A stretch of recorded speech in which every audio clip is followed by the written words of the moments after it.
Remember these? Today's project is a vintage school desk.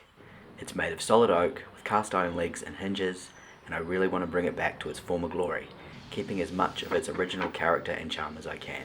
In my opinion, I think people enjoy seeing these desks as they remember them. It's a reminder to many of what they endured as a child back in the day. You know, when you had to walk to school in bare feet and life was all in black and white.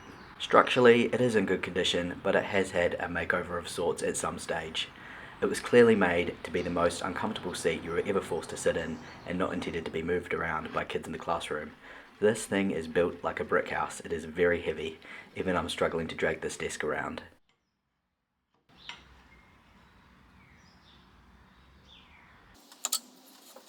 I start by removing the screws and disassembling what I can. You can see the paint job is pretty rough, and although it's not super thick, it is going to be quite hard to remove as the grain of oak is so porous. It's almost like it's a grey wash that's been absorbed straight into the grain, so I anticipate some time will be spent trying to get this paint out.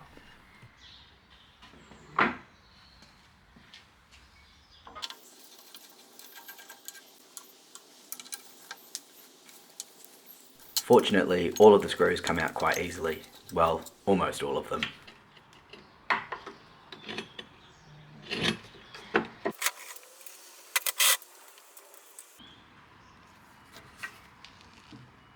I didn't want to ruin my screwdriver or damage the head of the screw, so I turned to my trusty vintage fair find, solid as a rock.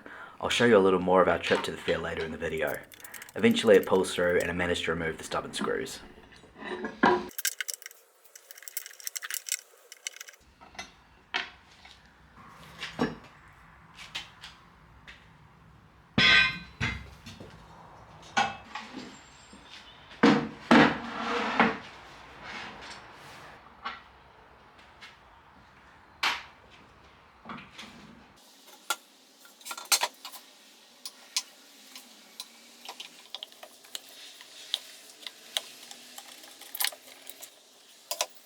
You can see on this corner there is a dovetail joint, but on the other side the joint is quite different. After doing some digging around on the net, I found the exact same desk, but in tandem. Oh, and bright yellow. So clearly this desk was once tandem also, but it's been cut in half and made into a single. Your guess is as good as mine as to why, but that explains the difference on each side. Now if I had the tools to create dovetails, I would have attempted this, but sadly I don't, so I'll have to save that learning curve for another time.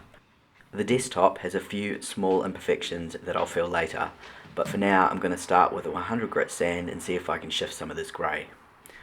I actually use mesh sandpaper as it lasts about 4 times as long as normal sandpaper. You can wash it if you need to. I've never needed to, I just saw that on the packet.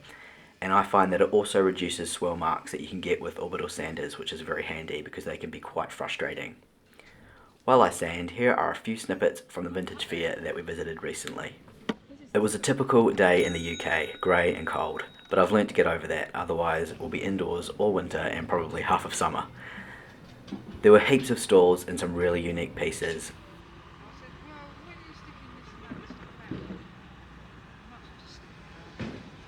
Look, don't touch, Cole.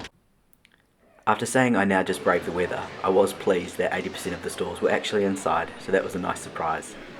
My wife loves vintage botanical illustrations, and we also almost buy old cutlery anytime we visit an antique store or fair. I can't really explain how that came about, it's just something that's transpired over the years. After spending a few hours and many pounds, we decided it was time to wet the whistle and warm up a little bit.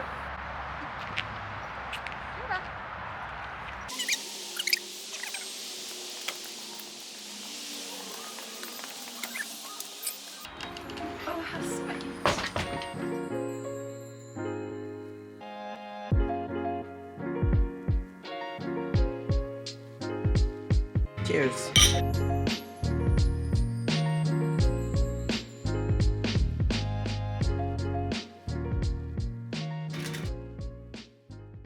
Welcome back to the workshop. As predicted, there is some stubborn grey paint deep in the grain, so I use a wire brush in the direction of the grain and not pushing too hard as the brush is quite coarse. This removes a little bit, but I will have to push forward with some paint stripper.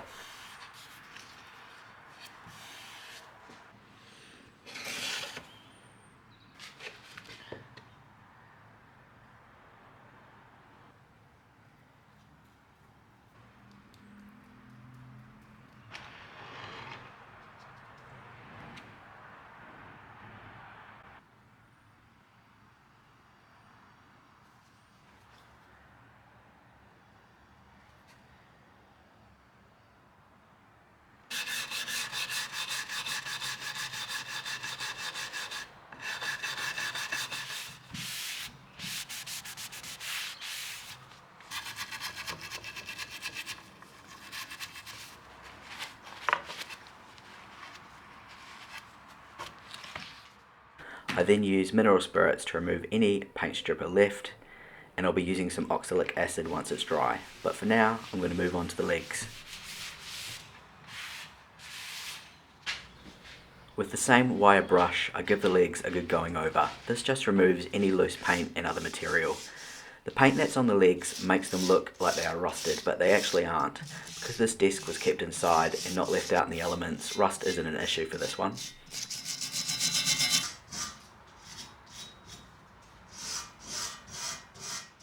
I'm using white spirit to clean the surface and remove any dust before painting.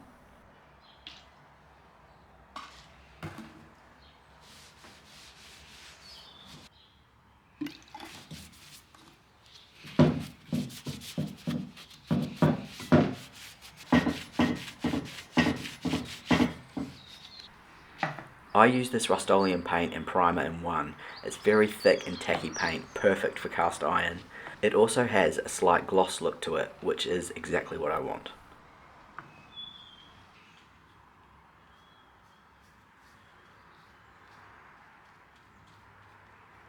I start using a large brush, but then change to a smaller brush as it allows me to put more paint in one spot without the brush marks, which I really want to avoid at all costs. I end up doing 2 coats, and that was more than enough. But once it is dry, I go over it with a torch, just because with black paint, gloss in particular, it can be easy to miss patches and not see them until you're in a certain light.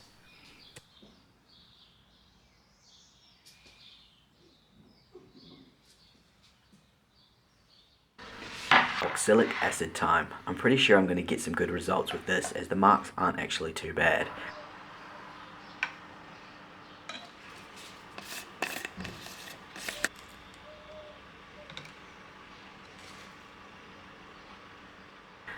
I go over the worst marks first and then go over the whole top to ensure the wood has an even tone. Oxalic acid can change the colour of the wood slightly, so best to do that to avoid patches.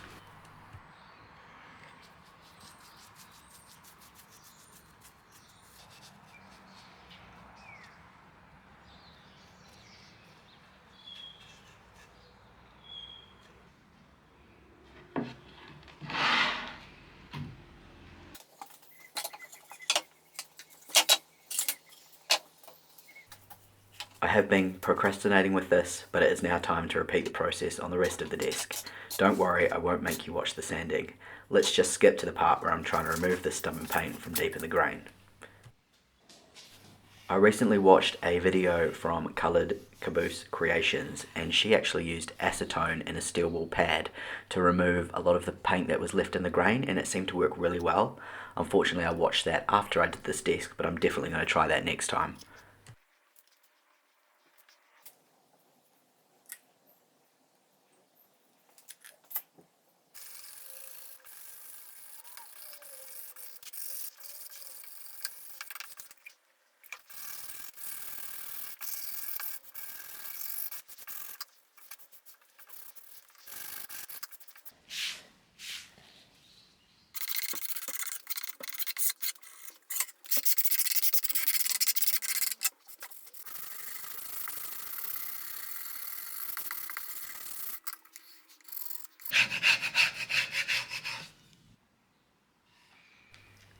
The seat had the worst marks out of the whole piece, so I hit that up with some oxalic acid as well.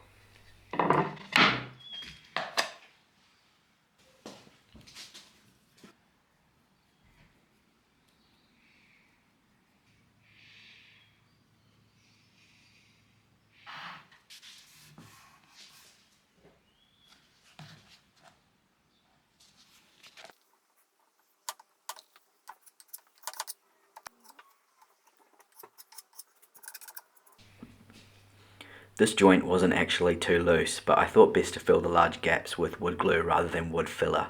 Wood filler is great for small imperfections, but I don't find it particularly durable or strong.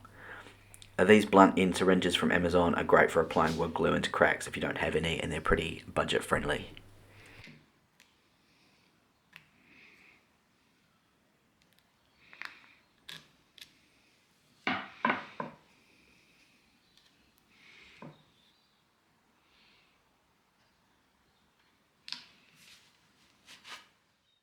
It is now time for the final sand. I use 150 and then 240 grit, and then I do a hand sand with 400. I use an antique pine stain. What I love about this is it's slightly opaque, almost like a very light paint wash.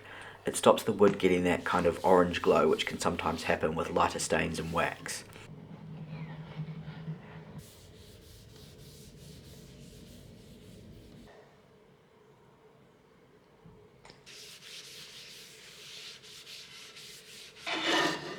Remember the seat? It came up much better than I expected.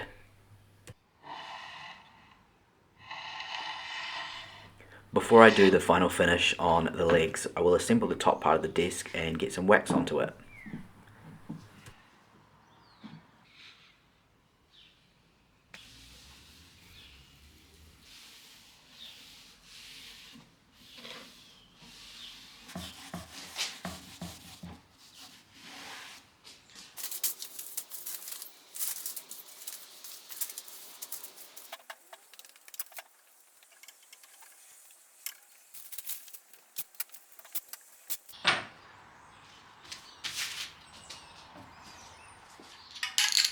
I go with a semi-gloss spray on the legs, but before I do that, I give them a quick wipe over to ensure I remove all the dust.